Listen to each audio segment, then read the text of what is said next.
What's up, YouTube world? It's your boy JDUB, the #1 commenter on YouTube. I'm back again with my channel. It's JDUB, and I'm here to do the review on Ready to Love, the reunion part 1. And to me, it really should have been called the Kyra reunion. Not because Kyra had all the men choosing her or, she's the best catch, but the fact is, it was all this excitement built up on this show, and it fell flat, just like Kyra. The personality just isn't there.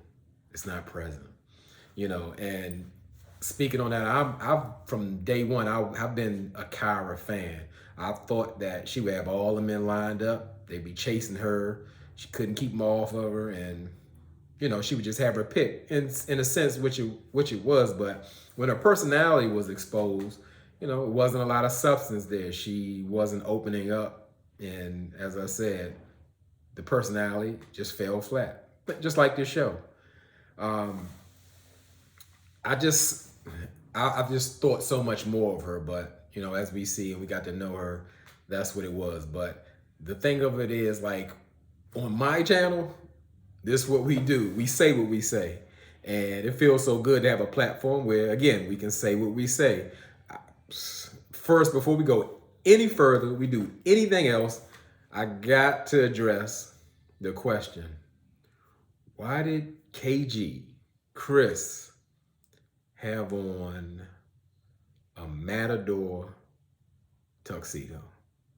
Listen, I thought the man was about to go bullfighting, and it's getting out of hand. I would rather see him come in, how he tried to play player smooth with one of them purple suits with no shirt on and oiled up, because that looked crazy too. But to be dressed like a bullfighter, I'm like, it's ridiculous. I'm sure, I'm not what do you call it, a commenter or a YouTuber that really gets into fashion and all that kind of situation, but that it bothered my spirit. When things bother my spirit, I got to speak on it. And that did. I just couldn't understand it. I know that in those settings, when you want the attention on you, you have to wear something that's like, that draws people's eyes to you. And he did that, but it wasn't a good thing. So, and speaking of things that just bother my spirit, and may not to others, but I got to say what I say.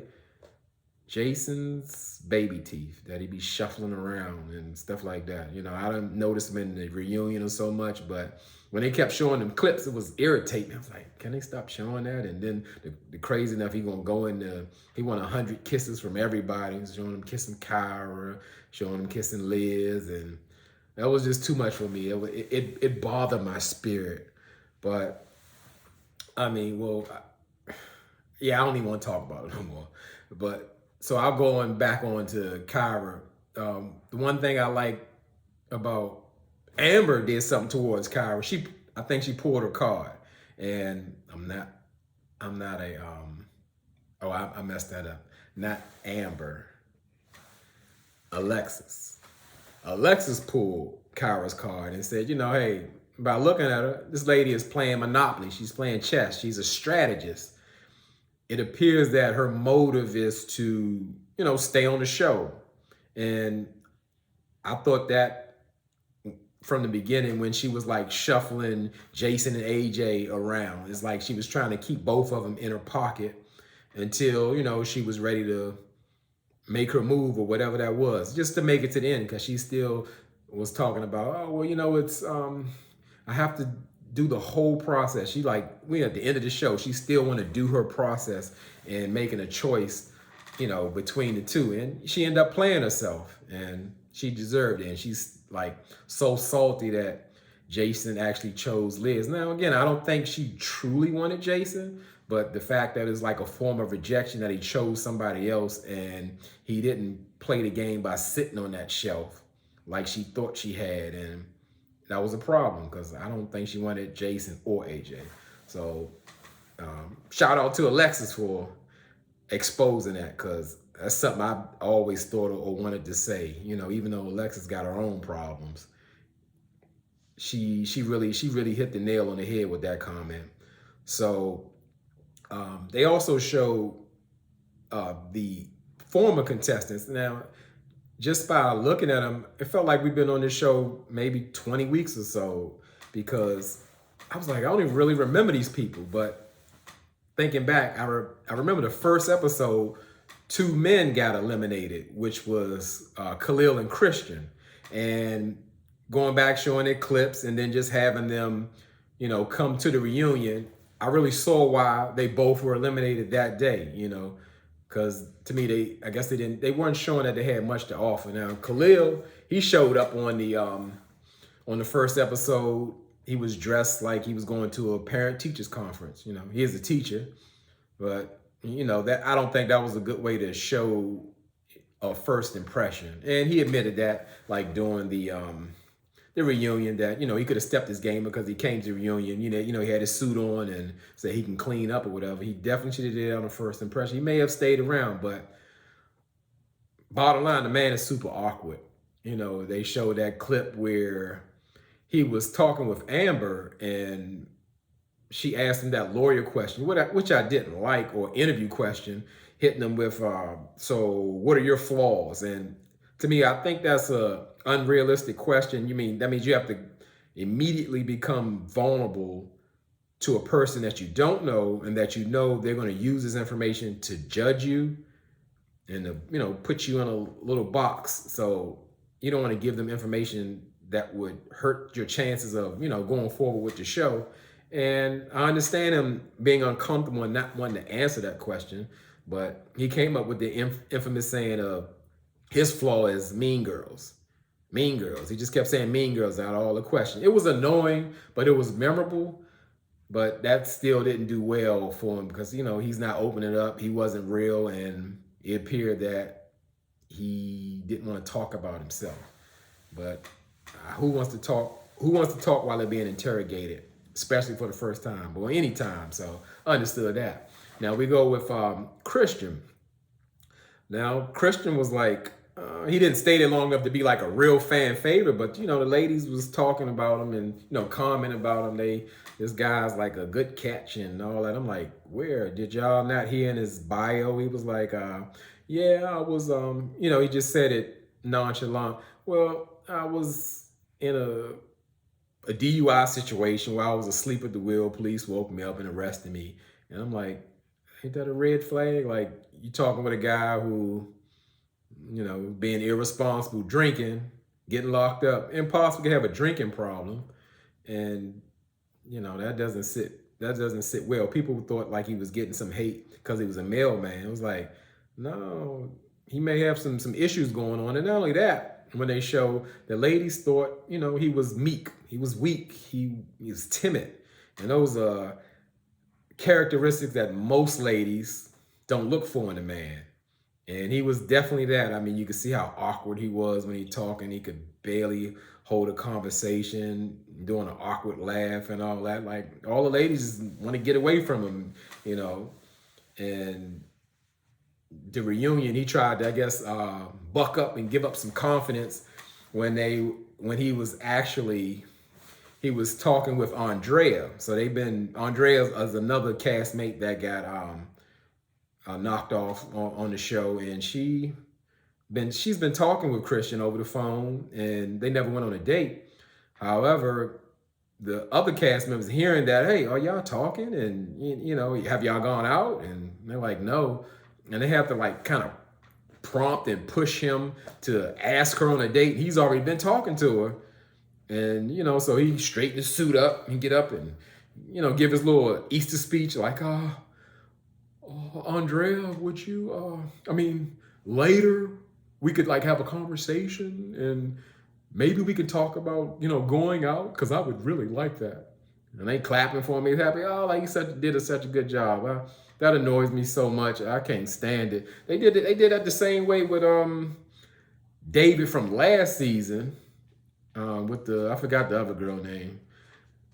And I was like, why you gotta prompt a grown man to ask a woman out on a date? If he wanted to ask her, he would ask her. But so again, that shows that Christian didn't really belong there. Nobody thought he did, because anytime they interacted with him, it was just off. It was weird. So I guess I'm talking about more things I've been disappointed with, but what I can say a bright spot, and I thought it was overdue a time that nephew Tommy, he actually stepped up in an attempt to hold Ron accountable for talking to Alexis kind of crazy, telling about, I thought you were smarter than that. And then, of course, Ron was making excuses saying that it was taken out of context that they were discussing AJ, but Tommy didn't let him off the hook. He was like, well, there's a lot of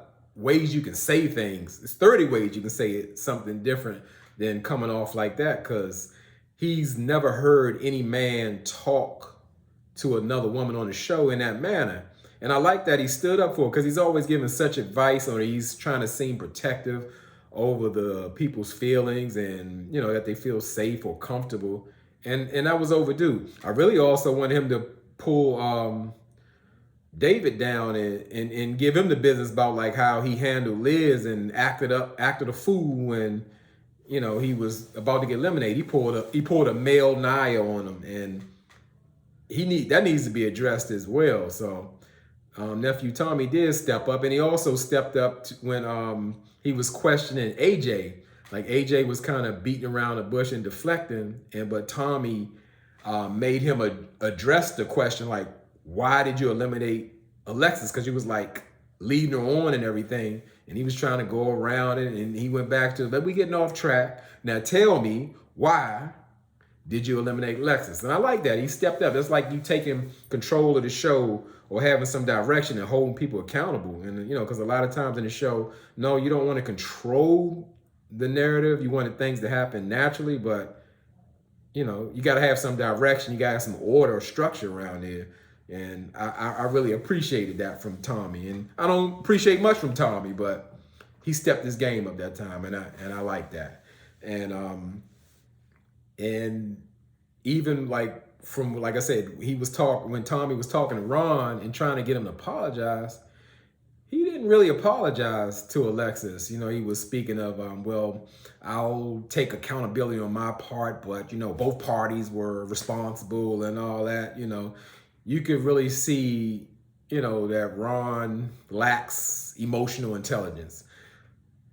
I mean, it was true. It was put out there all the mess that was going on was Ron starting it with people, like talking about what goes on in Tommy's Tavern, when that's supposed to be a closed room and only the men. He's spilling beans about that. And then he going on, telling Alexis, hey, you eliminated, but guess what? I kissed Amber last night, just stirring the pot. And, it didn't come off well with him. And it didn't seem like he cared to clean it up at all. So, that says a whole lot about Ron. Like whoever did get him Alexis or Chrysanthemum, they really dodged a bullet, because, he really showed his true colors, and he was like unapologetic about it. And,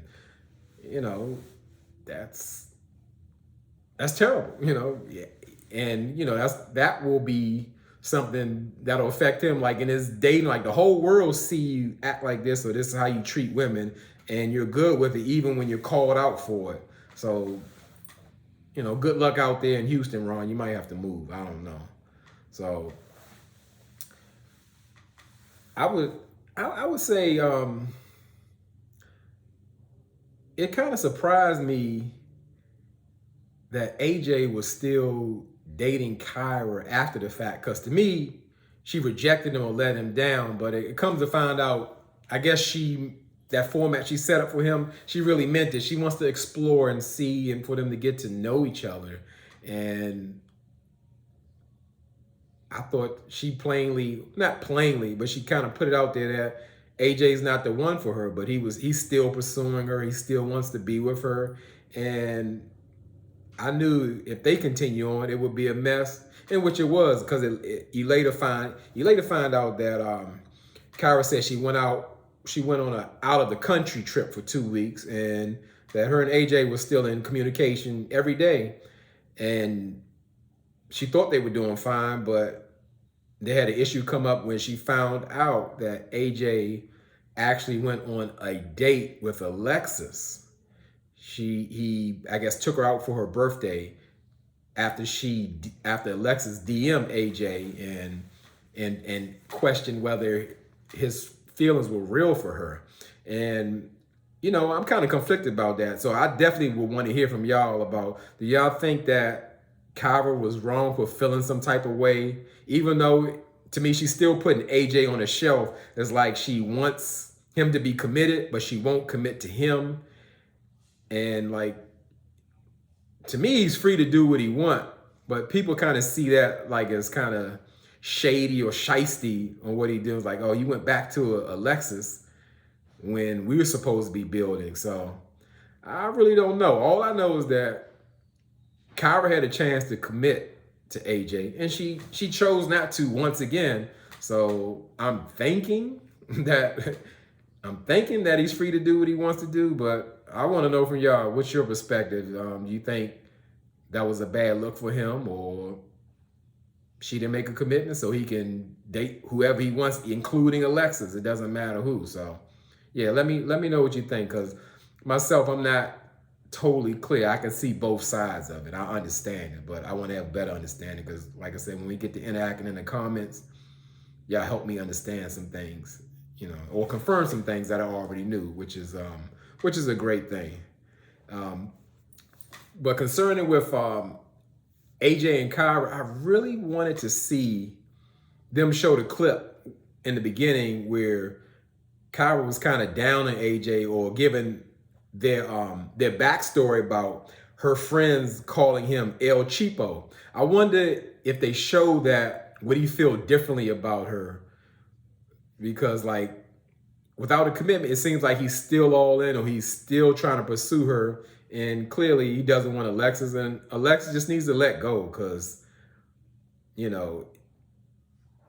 there's nothing there. I don't know how many times he has to show you without saying, look, I really don't want you. But that was all a part of the plan with AJ and Alexis. AJ used like key phrases of telling Alexis, well, when he was dismissing her, well, I know we're going to be in each other's lives for a long time, and telling her, don't be a stranger. In turn, AJ was trying to keep Alexis in his back pocket for whatever reason, maybe he gonna slide through and all of that situation. So I don't know. It's all kind of shaky, but like I said, why I thought the episode was disappointing, to me, it wasn't well-rounded. I wanted to get into, Vernisha and Joel's situation and see how that worked out, or a little more in Jason and Liz, because I mean, to me, they're going to need 3 parts. Not that I think it's necessary, but we don't want to skim over and not get a full picture of what's going on. And I wanted to see. Well, not really. I ain't really want to see. They could have, because to me, I don't think Amber and KG are like a real couple. If you ask me, is my theory that Amber was put there, she's like a planted actress to have KG definitely have a love interest. And he was talking big stuff on it. Like, he was like, yeah, you think I'm gonna show up on 2 seasons and not get what I need to get, and I learn from my mistakes. And he didn't learn from nothing. He did the same thing. He put his eggs in Amber's basket, hoping that she would lock onto him. And along the way, he got his feelings hurt, but trying to hold on or save face. And just come to find out, like, Amber lies. She's a lawyer, so she lies. I guess that comes natural. So as I said, I was really expecting more from the show, but we got what we got. I'm not the producer, I'm not production, but I would just say, hopefully the next episode looks better, because I definitely want to get Joel and Vernisha, and then it's showing like in the next episode that they're not together. Who's surprised about that? They loving Joel and Vernisha together. Joel's a giant red flag. He may have charmed her with the little baby and all that. You heard me, but poor Vernisha. She deserves better. So again, as I say, until the next episode, I thank y'all so much for rocking with me, supporting me, participating with me. As I said, I cannot, and I repeat, I cannot do this without y'all. I don't, like I said, I don't really do a like, you gotta like, comment, and subscribe, because if you rock with me, you rock with me. And so far, the support has been overwhelming. It has exceeded my expectations. And as I say all the time, y'all could be anywhere in this YouTube world, but you here with me. I really appreciate that, and I really mean it.